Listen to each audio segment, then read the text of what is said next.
सुधा समाधान।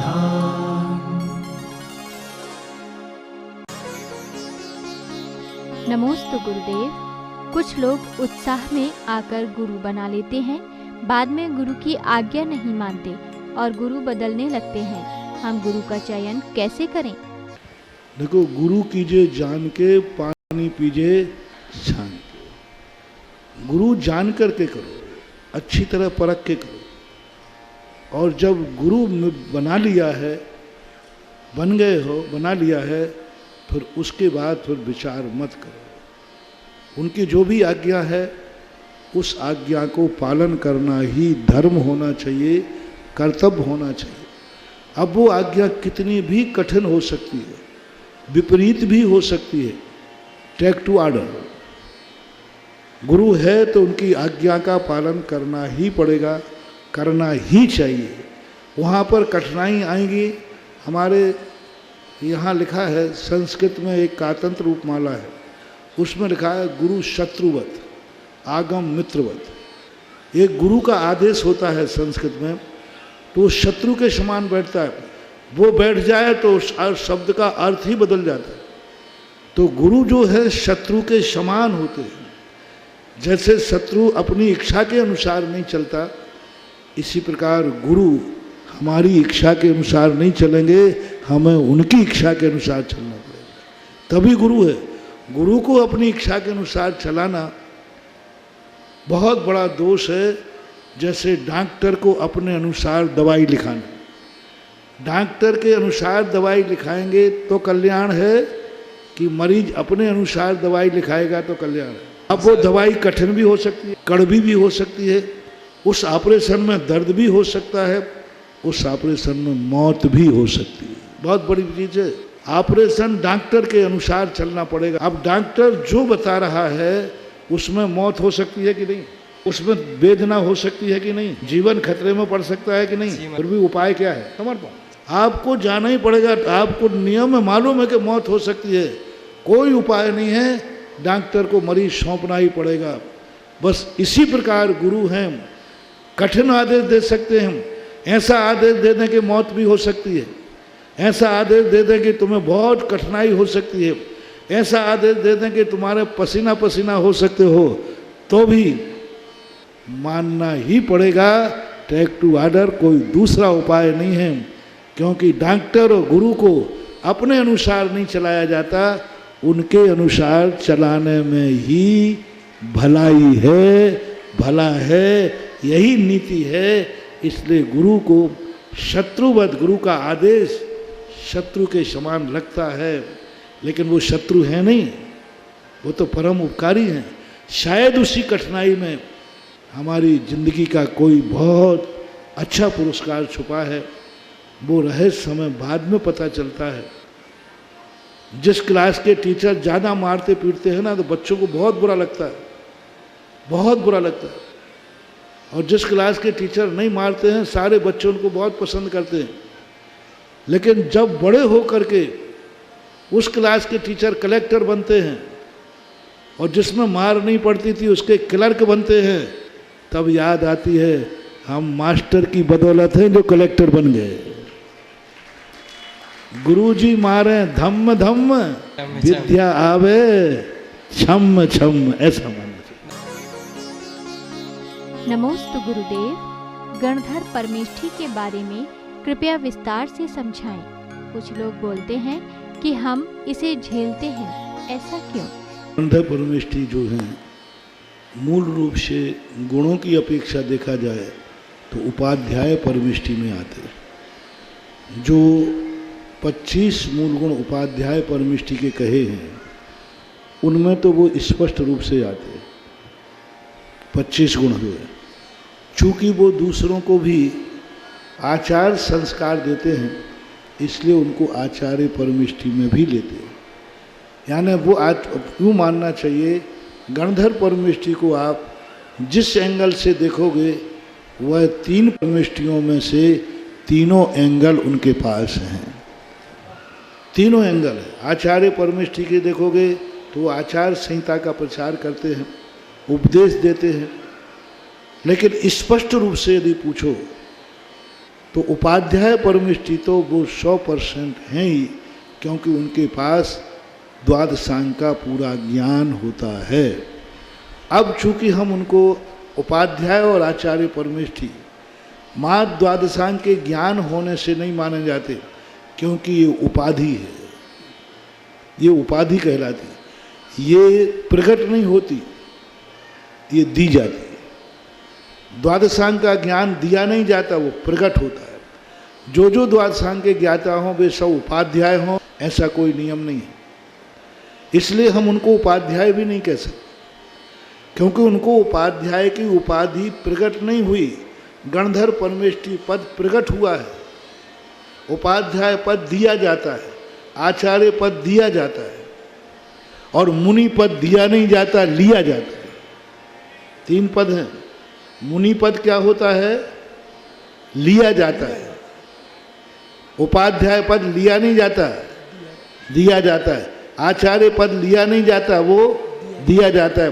तो उपाध्याय और आचार्य भी हम उनको नहीं कह सकेंगे, क्योंकि उनको किसी ने आचार्य उपाध्याय पद नहीं दिया गया, ऐसा शास्त्रों में उल्लेख नहीं है। इसलिए अपन उनको जिस एंगल से देखना चाहें उससे देख सकते हैं। 100% साधु परमिष्ठी तो है ही है। तो हमने चारों तरफ से उनका व्याख्या कर दी, आगम से भी, सिद्धांत से भी, व्यवहार से। आगम में ऐसा कोई पर्टिकुलर शब्द नहीं मिला कि गणधर परमिष्ठी को किस परमिष्ठी में लिया जाए, ऐसा कोई प्रश्नात्मक समाधान नहीं है। झेलने वाली बात जो है ये औपचारिक कथन है। हिंदीकारों ने कहा, जैसे कि हम प्रवचन बोल रहे हैं, तुम झेल रहे हो। झेलने का अर्थ होता है कि उस भगवान के निकले हुए वचन को वो नीचे नहीं गिरने देते, कानों में से नहीं निकलने देते। जैसे हमने कोई वस्तु तुम्हारी तरफ फेंकी तो तुमने झेल ली, और नहीं झेलते तो नीचे गिर जाती। तो गणधर परमेष्ठी जो भगवान बोलते हैं उसको सबको ग्रहण कर लेते हैं, गिरने नहीं देते हैं। इसलिए हिंदीकारों ने झेलना बोल दिया। नमोस्तु गुरुदेव, कैवल्य ज्ञान से सब कुछ कैसे झलकता है, विस्तार से बताएं। दर्पण तले उस शकला प्रतिफलंती मालिका यश्य। पूज्यवर अमृतचंद सूरी महाराज ने लिखा, जैसे दर्पण में जो पदार्थ दर्पण के सामने आता है वह यथावत वैसा ही झलकता है, ऐसे ही भगवान का ज्ञान इतना निर्मल है कि 3 लोक के संपूर्ण पदार्थ वो जानते नहीं हैं, झलकते। उनका उपयोग उधर नहीं जाता। ज्ञेय की तरफ जो उपयोग जाता है वो छद्मस्तों का जाता है, और ज्ञेय ज्ञान में झलकते हैं। ये सर्वज्ञ की विशेषता होती है। तो दर्पण के समान ज्ञान में पदार्थ झलकते हैं, ऐसा कहा। नमोस्तु गुरुदेव, आदर्श श्रावक बनने के लिए क्या करना चाहिए? आदर्श श्रावक बनने के लिए 2 कार्य करना है। एक तो वो दुर्गुणों को छोड़ना, व्यसनों को छोड़ना जो हम आपके कुलाचार के लिए मान नहीं, ऐसी बातों को छोड़ देना अपने जीवन में। जो अभी प्रातःकाल प्रवचनों में आ रहा है कि तुम जैन हो तो जैन का जो आचार होना चाहिए, आचार नहीं होना चाहिए, उसका त्याग करना चाहिए। और सबसे बड़ा ग्रहण करना चाहिए। व्रत यदि नहीं ले सकते हो तो षड आवश्यक का पालन करना चाहिए। देव पूजा, गुरुपास्ति, स्वाध्याय, संयमस्तपा, दानम चेति गृहस्थानाम, षट कर्माणि दिने दिने। ये जो 6 कर्म कहे गए हैं आवश्यक, इनको यदि व्यक्ति जीवन में धारण करता है तो यही आदर्श अविरत सम्य दृष्टि श्रावक का लक्षण है। नमोस्तु गुरुदेव, हम घर में रहते हुए अपने भावों को निर्मल कैसे बनाएं? घर में रहते हुए निर्मल कैसे बनाएं? यदि घर में रह करके निर्मल हो जाते तो हम लोग बाबा जी नहीं बनते। या संसार विषय सुख होता, तीर्थंकर क्यों त्यागे, काहे खो शिव साधन करते, संयम सो अनुरागे। यदि यही सब वहाँ निर्विकल्प हो जाते तो फिर काहे को ये सब दीक्षा आदि होती। जितनी जहाँ पर अशुद्धि है, उस अशुद्धि का प्रभाव मन वचन काया पे पड़ता है। फिर भी गृहस्थी के योग व्रतादिक पालन करके कुछ अपने परिणामों की कसायों को मंद कर सकते हैं। इतने। नमोस्तु गुरुदेव। परिवार के लोगों की आज्ञा के बिना क्या लड़का लड़की चक्रवर्ती विवाह कर सकते हैं? अरे भाई, आज के छोरा छोरी तो कितने लोग हैं जो घर के लोग शादी विवाह की आज्ञा नहीं देते हैं तो जाकर कोर्ट में कर लेते, घर के विवाह आदि नहीं देते तो आर्य मंदिर में कर लेते हैं। ऐसे ही यहाँ पर चक्रवर्ती विवाह की आज्ञा नहीं देते, दोनों मियाँ बीवी जाओ और मंदिर में चक्रवर्ती विवाह करो तो क्या बात हो गई? कोई पाप नहीं करे। उससे तो अच्छा है जो भाग के कोर्ट में कर रहा है, उससे तो अच्छा है जो भाग में जा आर्य मंदिर में जाके कर रहा है। कह देना ठीक है, कोई बाराती मत आओ। कितनी शादियां बिना बारातों की हो रही हैं कोर्ट में। तो चक्रवर्ती विवाह भी बिना बारात के करो जी, दोनों मियाँ बीवी राजी तो क्या करेगा काजी? दोनों मिलकर के बढ़िया ठान लो कि हम चक्रवर्ती विवाह ही करेंगे। और माता पिताओं में ज़्यादा दम नहीं होती है, दोनों जने ये बोल दो चक्रवर्ती विवाह करना हो तो बोलो, नहीं तो मैं श्रीफल लेके महाराज के पास जा रहा हूँ बाबा जी बनने, या तो मैं संयम धारण करूँगा नहीं तो चक्रवर्ती करूँगा। अच्छा कार्य है, इसमें जिद्द करने में कोई बाधा नहीं। लोग तो गलत कार्यों की जिद्द करके परिवार को मनवा लेते हैं। लव मैरिज वाले कितने गंदे के स्वभाव करके परिवार को मनवा लेते हैं। वो तो अच्छे कार्य में परिवार को मनवा रहा है तो मनवा लेना चाहिए, पर चक्रवर्ती विवाह की जो मर्यादा है उस मर्यादा का पालन जरूर करना चाहिए। नमोस्तु गुरुदेव। जब परिस्थितियां विपरीत हों तो मन की स्थिति को कैसे बदलना चाहिए? हमेशा जैनागम ये कहता है कि परिस्थितियां के ऊपर कारण पर विचार करें कि परिस्थितियां किस कारण से आई। यदि किसी भी चीज़ का कारण पता चल जाता है तो उसके उपाय भी हम ढूंढ लेते हैं। यदि कारण पता नहीं चलेगा तो हम परिस्थिति को नहीं जान पाए। अपाय विषय और विपाक विषय दो धर्म ध्यान जैनाचार्यों ने बताया। विपत्ति के समय कैसे जिंदगी जीना, प्रतिकूल वातावरण के समय कैसी जिंदगी जीना, चारों तरफ से तुम्हारे दुश्मन घिरे हों और तुम्हारे लिए सब तरफ से फंसाया जा रहा हो, सब तरफ से हो, तुम्हारा कोई भी हथियार नहीं है, तो दो धर्म ध्यान हमारे यहाँ का है, विपाक विषय धर्म ध्यान और अपाय विषय धर्म ध्यान। और इन दोनों धर्म ध्यानों का यदि आप चिंतन करेंगे तो संभवतः वह विपत्ति टल जाएगी, और ना भी टल पाई तो विपत्ति तुम्हारे लिए कुछ ना कुछ आगे कोई ना कोई नया पुरस्कार जरूर देगी।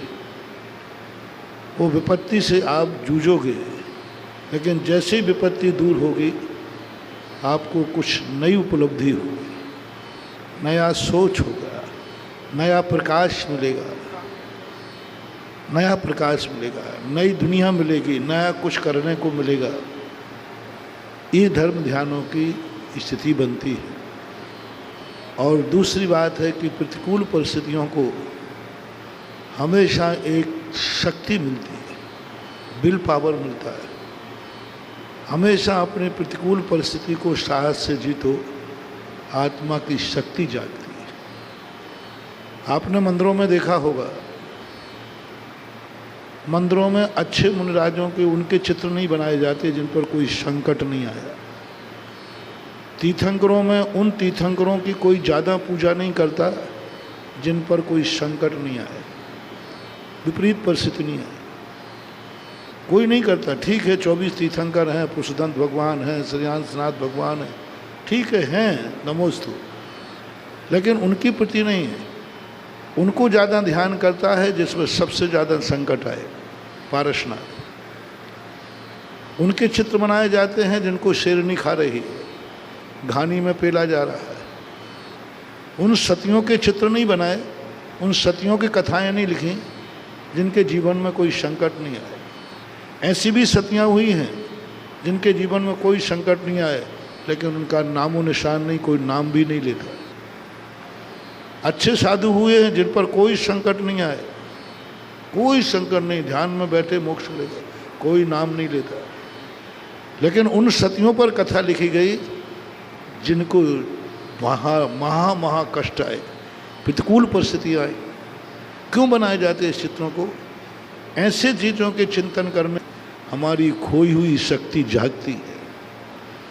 यदि प्रतिकूल परिस्थिति में तुम मुस्कुरा जाओ तो 1000 मालाओं में वो शक्ति नहीं मिलेगी जो प्रतिकूल परिस्थिति में यदि तुमने संकलेश न करके मुस्कुराहट ला दी तो 1000 मालाओं से भी ज़्यादा पुण्य उस समय होता है जब प्रतिकूल परिस्थिति में व्यक्ति मुस्कुराता है।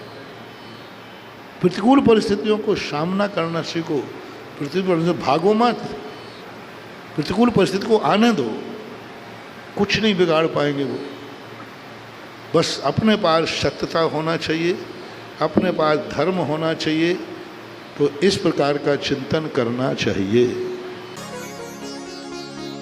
नमोस्तु गुरुदेव। मैं ऐसा कौन सा दर्पण खरीद लूं जिससे कि मैं अपना आत्म तत्व का निहार कर सकूं?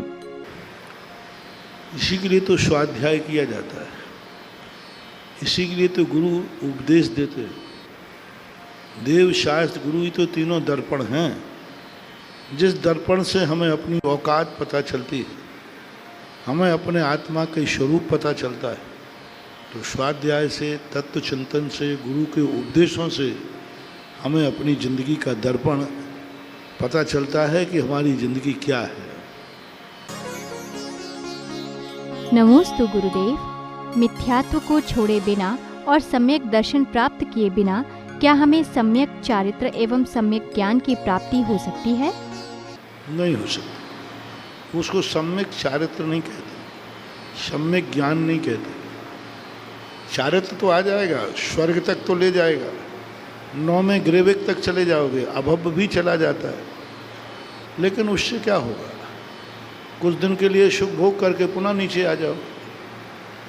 तो उस चारित्र को जैनाचार्य चारित्र नहीं मानते हैं। ऐसा सुधा समाधान